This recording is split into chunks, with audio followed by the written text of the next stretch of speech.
Olha, entre material filmado e material de arquivo, eu acho que a gente chegou, sei lá, umas 150 horas ou mais, né, André? Acho que contando o material de arquivo chegava mais, perto de 200 horas, sei lá.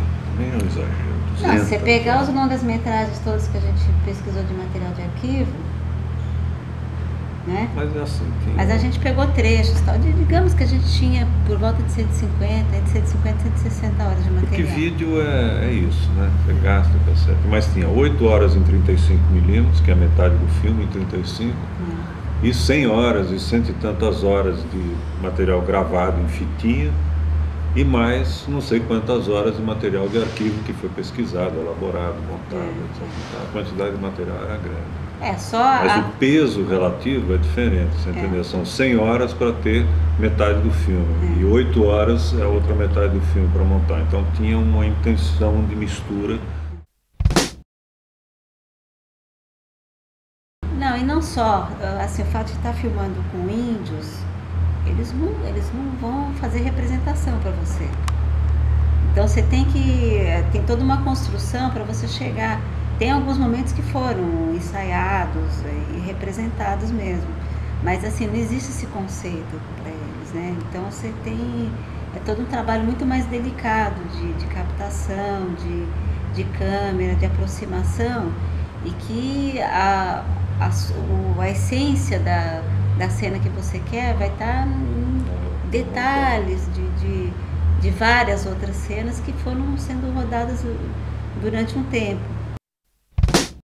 Eu até brinco que eu falo que foi o momento que eu tive que me perder do tempo do cinema para encontrar o tempo do índio, que é um outro tempo e que eu não tive esse contato, eu não sei, eu nunca tive esse contato com eles. Então, isso era uma coisa que eu lembro, que era assim, eu mostrava para ele, não, mas não é esse tempo. Até conseguir, aí foi lindo, quando assim, porque é um processo tão bonito de descoberta, né? Porque para mim ficou claro a hora que eu tinha conseguido chegar naquele tempo.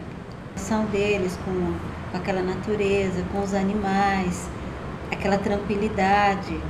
E é muito louco porque assim, são os mesmos índios que estão naquela sequência inicial e as que estão no final na aldeia. São os mesmos. E parecem outras pessoas, né? Só que ao mesmo tempo é uma coisa que parece que eles recuperam uma vivência anterior a eles quando eles chegam na mata. Isso eu percebia no material bruto. Até comentei, eu falei, André, é impressionante, porque quando eles estão na mata, eles são muito tranquilos, silenciosos, não tem aquela coisa agitada que tinha deles no posto, por exemplo. Ficava todo mundo falando ao mesmo tempo, gritando, falando alto, eles não têm isso. Isso é o lado que a gente leva para eles, porque quando eles chegam no habitat natural deles, eles são tranquilos, aquela coisa assim. As crianças, até comentavam, nossa, as crianças, você não vê a criança descuidada. Ali na mata, as crianças estão o tempo inteiro no colo, o tempo inteiro com alguém junto, é uma coisa assim. E só que na aldeia elas estão lá com um facão, sozinhas, os dois nenenzinhos com facão. Então, é muito maluco isso, né? Mas isso é a realidade deles mesmo. Só que quando eles chegam lá, eles conseguem recuperar uma coisa que é atávica neles ali, entendeu? Então foi um processo assim muito intenso mesmo, né?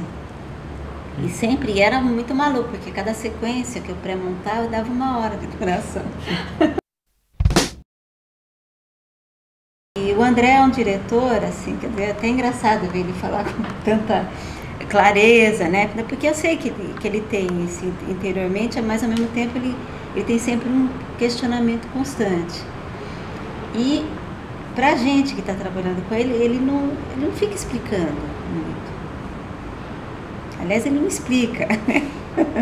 Então, é uma coisa assim, com o tempo eu já aprendi, eu sempre fico em pânico durante o processo de montagem, é sempre um momento de extremo pânico, mas ao mesmo tempo eu tenho uma confiança. Eu sempre falo, eu tenho confiança que a gente vai chegar lá. Pode demorar, mas eu tenho essa confiança.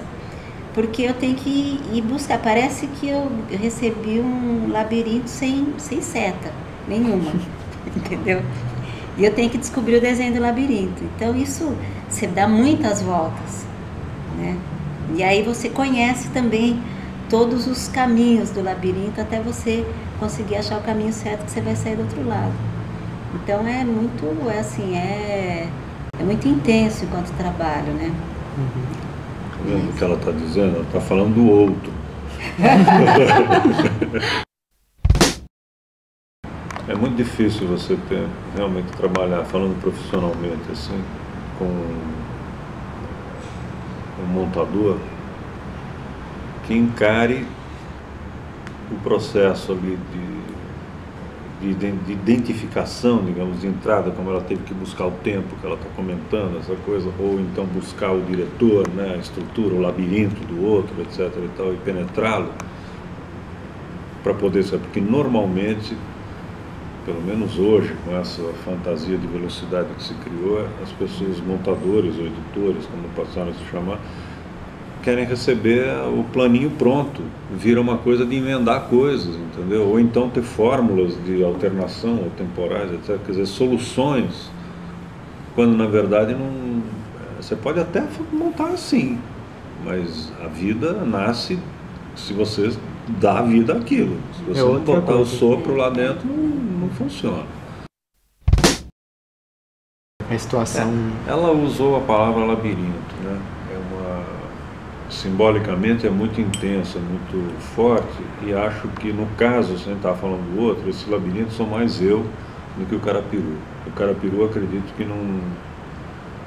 Quer dizer, eu não tenho essa intimidade, talvez não tivesse nem a compreensão, através da linguagem dele, de entender essa forma de visualizar, digamos, a mente ou o processo assim, de vida, de trabalho e tal. Mas se eu tiver que associar uma imagem ao que ela chama de labirinto, eu estou falando isso para levar um pouco ao que é o personagem, o labirinto do personagem, como você me falou, né? Então eu vejo quase mais uma... Como chama essas mesas, esses jogos que a bolinha... Pinball.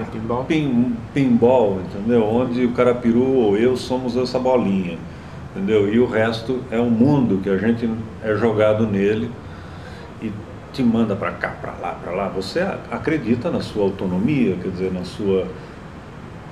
E talvez o Carapiru tenha alguma, ou eventualmente até nós pudéssemos ter alguma, se vivêssemos nesse estado de relação direto com a natureza, com o entrosamento, com o ciclo vital das coisas, digamos, mas nós criamos um mundo artificial e vivemos nele, né? Isso difere um pouco. Então a coisa do pinball é isso, o personagem, Carapiru, quando sai do mundo dele, ele é essa bolinha que pega aqui, jogada para cá, jogada para lá, entendeu? A vida dele passa a ser isso, eles são massacrados, ele é espirrado durante 10 anos para um lugar, aí rebatem ele para Brasília rebate ele de volta para a aldeia, ele chega lá. Então é um pouco isso, que é uma coisa que está em outros filmes. Se eu pensar no Bang Bang, o personagem do Perego também é isso, é carregado pelos bandidos, jogado para lá, para cá, entendeu? Querem saber dele alguma coisa, entendeu? O Carapiru também quer saber quem é, e depois basta dar um nome, dizer, o cara é fulano, pronto, está resolvido o problema, como se esse fosse o problema de um homem jogado a esmo numa civilização. Uma tentativa, um filme que tenta refletir sobre realmente até que ponto a gente tem alguma mão na roda nessa direção de um rumo da vida, assim, nosso, pessoal, né, de conhecimento, de desenvolvimento.